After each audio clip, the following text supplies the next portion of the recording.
फरार आरोपी गोट्या गित्ते यांना आमदार जितेंद्र आव्हाड यांना धमकी दिली। जितेंद्र आव्हाड वंजारी समाजाचे नाहीत, आव्हाडांना महागात पडणार असं गित्तेनं म्हटलेलं होतं। वाल्मिक कराड माझं दैवत असून धनंजय मुंडेंना बदनाम करू नका असं गोट्या गित्ते या व्हिडिओमध्ये म्हणाला होता। गोट्या गित्तेच्या या धमकीनंतर आता आमदार जितेंद्र आव्हाडांनी आपण असल्या धमक्यांना घाबरत नसल्याचं सांगितलंय। की माझे कोणासोबत संबंध आहेत, वाल्मिक अण्णा कराड सोबत।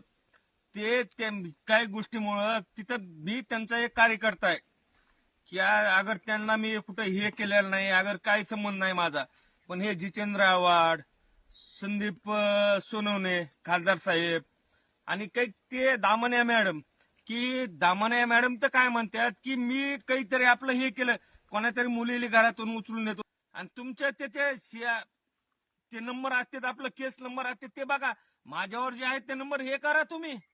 आणि तुम्ही असे फुकट आरोप हे ते करू नका। आणि तुम्हाला म्हणजे सध्या करायचे काय तुम्हाला? अरे जितेंद्र आव्हाड जे आहेत, मला बदनाम का करायला ते हे काय मला सांगतात वंजारींमध्ये बदनाम करून टाकलंय मी वंजारींना। आणि हे असले धमक्यांना घाबरून मी काय माझं बोलणं बंद करणार नाही। मी चांगल्याविरुद्ध बोलतो। हा कोण गोट्या पोट्या, याला कोण भीक घालते, असले काय मी घाबरत नाही। तो व्हिडिओ रात्री मी पण पाहिला, एक कोणीतरी अगोदर दुसरा बोलतोय आणि परत पण हा बोलतोय।